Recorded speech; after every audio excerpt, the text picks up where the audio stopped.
ఈ 2 సంవత్సరాల 3 మాసాల్లో ప్రజాపాలన వల్ల పేదలకు అందేటువంటి సంక్షేమ కార్యక్రమాలు సక్రమంగా అందుతున్నట్టు పోవాలని చెప్పినట్టు మాట జవాబు లేదు.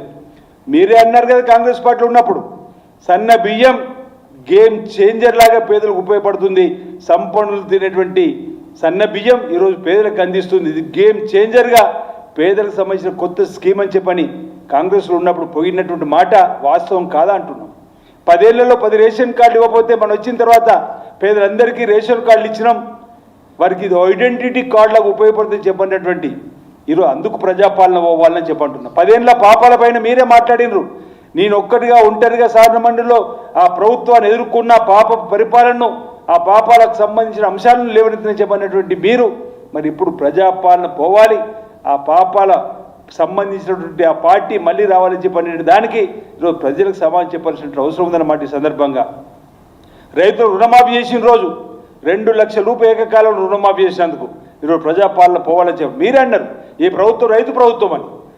సన్న వడ్లకు బోనస్ ఇస్తున్నప్పుడు కూడా రైతును రాజు చేయడానికి కోసం మీరే అనేక వేదికల ద్వారా కాంగ్రెస్ పార్టీ విధానాలను 200 యూనిట్లు కరెంటును ఉచితంగా ఇచ్చిన రోజు కానీ చెప్పినటువంటి మీరు ఈరోజు పార్టీ మారగానే ఈరోజు అక్కసుతోటి రేవంత్ రెడ్డి గారిపై ఉన్నటువంటి ఆ వ్యతిరేకతతో ఈ విధంగా మాట్లాడే మాటలు సబబు కాదు. ప్రజలందరూ కూడా గమనిస్తున్నారు.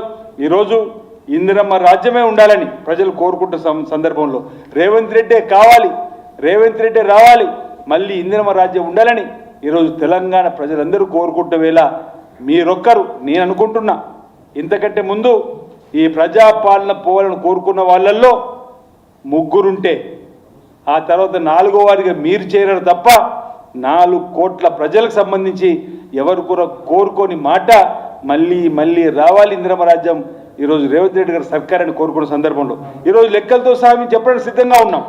ఈరోజు 70,000 ఉద్యోగ కల్పన చేసిందని ఆ రోజు కాంగ్రెస్లో మీరు అన్న మాటలు వాస్తవమని ఈ సభ, ఈ వేదిక ద్వారా నేను మీకు చెప్పే ప్రయత్నం, మీ ద్వారా ప్రజలకు చెప్పే ప్రయత్నం చేస్తూ, ఆ రోజు మీరు అన్నారు ఏదైతే కాంగ్రెస్లో ఉన్న రోజు 70,000 ఉద్యోగాలు ఇచ్చామని చెప్పినటువంటి మాట వాస్తవం. నిన్నటి రోజు మీరు బీఆర్ఎస్ భవన్లో 17,000 ఉద్యోగాలను తప్పని మాట చెప్పే ప్రయత్నం చేస్తూ ఈ 2 ఏళ్లలో భర్తీ చేసినటువంటి ఉద్యోగుల సంబంధించిన వివరాలు అంకెలతో సహా చెప్పే ప్రయత్నం చేస్తా.